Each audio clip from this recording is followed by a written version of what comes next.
Sir, ಮೊದಲಿಗೆ ದ್ವಿತೀಯ PUC ಪರೀಕ್ಷೆಯಲ್ಲಿ ನಿಮ್ಮ ಕಾಲೇಜಿನ ವಿದ್ಯಾರ್ಥಿಗಳು ಅತ್ಯುತ್ತಮ ಸಾಧನೆ ಮಾಡಿದ್ದಾರೆ.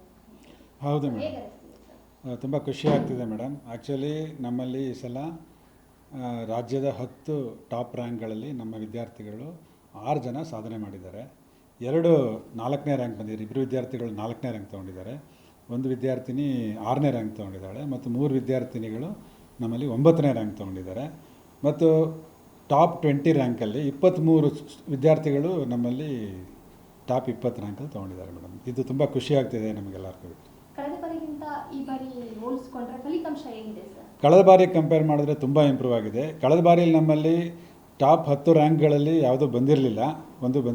ಈ ಸಲ 6 ಜನ ವಿದ್ಯಾರ್ಥಿಗಳು ಸಾಧನೆ ಮಾಡಿದ್ದಾರೆ. ಅದರಿಂದ ನಮಗೆ ಮತ್ತು ನಮ್ಮ ಸಹೋದ್ಯೋಗಿಗಳಿಗೆ ತುಂಬ ಹರ್ಷ ತಂದಿದೆ ಮೇಡಮ್. ಇದು KHPS ಕಾಲೇಜಿನ ಈ ಸಾಧನೆಗೆ ಮುಖ್ಯ ಕಾರಣ ಏನು ಅಂತ ಹೇಳ್ತೀರಾ? ಈ KHPS ಸಾಧನೆಗೆ ಮುಖ್ಯ ಕಾರಣ ಅಂದರೆ ನಮ್ಮ ಅಧ್ಯಾಪಕ ವಂದ್ರದವರು ಅಂತ ಹೇಳ್ಬೋದು. ಅವರು ಹಗಲು ಇರುಳು ವಿದ್ಯಾರ್ಥಿಗಳಿಗೆ ತುಂಬ ಸಪೋರ್ಟ್ ಮಾಡಿದ್ದಾರೆ. ಅವ್ರಿಗೆಲ್ಲ ಪ್ರಿಪ್ರೇಟರಿ ಎಕ್ಸಾಮ್ಗಳು ಕೊಟ್ಟು, ಅವ್ರಿಗೆಲ್ಲ ಎಕ್ಸ್ಟ್ರಾ ಪೇಪರ್ಗಳೆಲ್ಲ ಕೊಟ್ಟು ಬರೆಸಿ ಅದನ್ನೆಲ್ಲ ಚೆಕ್ ಮಾಡಿ ಎಲ್ಲೆಲ್ಲಿ ತಪ್ಪು ಮಾಡಿದ್ದಾರೆ ಅಂತ ತಿದ್ದಿ ಅವ್ರಿಗೆ ಹೆಲ್ಪ್ ಮಾಡಿದ್ದಾರೆ. ಸೊ ಮುಖ್ಯ ಕಾರಣ ನನ್ನ ಪ್ರಕಾರ ನಮ್ಮ ಅಧ್ಯಾಪಕ ವೃಂದದವರು ಅಂತ ನನಗನ್ಸುತ್ತೆ. ವಿದ್ಯಾರ್ಥಿಗಳು ಶಿಕ್ಷಕರ ಪಾತ್ರ ಹೇಗಿತ್ತು ಸರ್? ವಿದ್ಯಾರ್ಥಿಗಳು ಶಿಕ್ಷಕರ ಪಾತ್ರ ಹೇಗಿತ್ತು ಅಂದರೆ, ಬರೀ ನಾವು ಎಷ್ಟೇ ಹೇಳ್ಕೊಡ್ಬೋದು ಮಕ್ಕಳಿಗೆ, ಆದರೆ ವಿದ್ಯಾರ್ಥಿಗಳು ಅದಕ್ಕೆ ಸ್ಪಂದಿಸಲಿಲ್ಲ ಅಂದರೆ ನಾವೇನು ಮಾಡೋಕ್ಕಾಗಲ್ಲ. ವಿದ್ಯಾರ್ಥಿಗಳು ನಮ್ಮಷ್ಟೇ ಅವರು ಅದಕ್ಕೆ ಸ್ಪಂದಿಸಿ ಅವರು ಸಹ ನಾವು ಅವ್ರಿಗೆ ಏನು ಹೇಳಿದ್ದು ಎಲ್ಲ ಕೆಲಸಗಳೆಲ್ಲ ಮಾಡಿ ಅವರು ಓದಿದ್ದಾರೆ ಚೆನ್ನಾಗಿ. ಆದ್ದರಿಂದ ಯಶಸ್ಸಲ್ಲಿ ಬಹುಪಾಲು ವಿದ್ಯಾರ್ಥಿಗಳಿಗೂ ಸೇರುತ್ತೆ. ಸೊ ಅವರು ಮತ್ತು ಟೀಚರ್ಸು ಒಳ್ಳೆಯ ಬಾಂಡಿಂಗ್ ಇದ್ದಿದ್ದರಿಂದನೇ ನಮಗೆ ಈ ರಿಸಲ್ಟ್ಸ್ ಬಂದಿದೆ ಅಂತ ನನಗೆ ಅನಿಸುತ್ತೆ.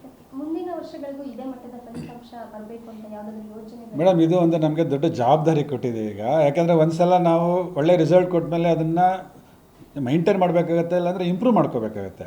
ಸೊ ಅಲ್ಲೇ ಇದ್ಬಿಟ್ರೆ ನಾವು ಏನೂ ಮಾಡಲಿಕ್ಕೆ ಅಚೀವ್ ಮಾಡೋಕ್ಕಾಗೋದಿಲ್ಲ. ಇದರಿಂದ ನಮ್ಮ ಅಧ್ಯಾಪಕ ಹೊಂದಿದವ್ರಿಗೆ ಇದನ್ನು ಇನ್ನೂ ಅವ್ರಿಗೆ ಜವಾಬ್ದಾರಿ ಜಾಸ್ತಿ ಆಗಿದೆ ಅನ್ನಿಸ್ತಾ ಇದೆ ನಮಗೆ. ಸೊ ನಾವು ಇನ್ನೂ ಎಫರ್ಟ್ಸ್ ಜಾಸ್ತಿ ಆಗಿ ಮುಂದಿನ ವರ್ಷಗಳಲ್ಲಿ ಇನ್ನೂ ಒಳ್ಳೊಳ್ಳೆ ರಿಸಲ್ಟ್ಸ್ಗಳು ಕೊಡಬೇಕು ಅಂತ ನಮಗೆ ಇದರಿಂದ ಸ್ಫೂರ್ತಿ ಸಿಕ್ಕಿದೆ ಅನ್ನಿಸ್ತಾ ಇದೆ. ವಿದ್ಯಾರ್ಥಿಗಳಿಗೆ, ಪೋಷಕರಿಗೆ ನೀವು ಏನು ಸಂದೇಶ ಕೊಡ್ತೀರಾ? ವಿದ್ಯಾರ್ಥಿಗಳಿಗೆ ನೋಡಿ, ನೀವು ಕಷ್ಟಪಟ್ಟರೆ ವಿದ್ಯಾರ್ಥಿಗಳು ನೋಡಿ ರಿಸಲ್ಟ್ಸ್ ಬರುತ್ತೆ ಅನ್ನೋದು ಈಗ ಪ್ರೂವ್ ಆಗಿದೆ.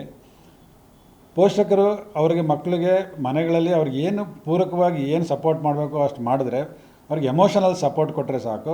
ಕಾಲೇಜಲ್ಲಿ ನಾವು ಟೀಚರ್ಸ್ಗಳು ಅವರಿಗೆ ವಿದ್ಯಾರ್ಥಿಗಳು ಏನೇನು ಬೇಕೋ ಅದೆಲ್ಲ ಮಾಡಿ ಅವರಿಗೆ ಒಳ್ಳೆ ರಿಸಲ್ಟ್ಸ್ ಬರೋಕ್ಕೆ ನಾವು ಹೆಲ್ಪ್ ಮಾಡ್ತೀವಿ.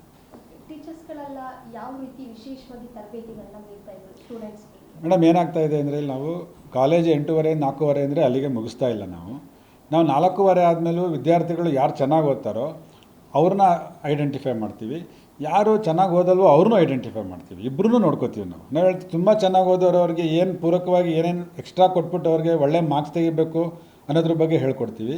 ಯಾರು ತುಂಬ ಕಡಿಮೆ ತೆಗಿತಿದ್ದಾರೋ ಅವ್ರಿಗೆ ಒಳ್ಳೆ ಮಾರ್ಕ್ಸ್ ಇಂಪ್ರೂವ್ ಮಾಡ್ಕೊಳ್ಳೋಕೆ ಏನು ಬೇಕು ಅಂತ ಅವ್ರಿಗೂ ನಾವು 4:15 ಕಾಲೇಜ್ ಮುಗಿದ ಮೇಲೂ ಸಂಜೆ 6 ಗಂಟೆ ತನಕ ಇಲ್ಲಿ ಕೂರಿಸ್ಕೊಂಡು ಅವ್ರಿಗೆ ತರಬೇತಿ ಕೊಡ್ತಾ ಇದ್ದೀವಿ ಮೇಡಮ್.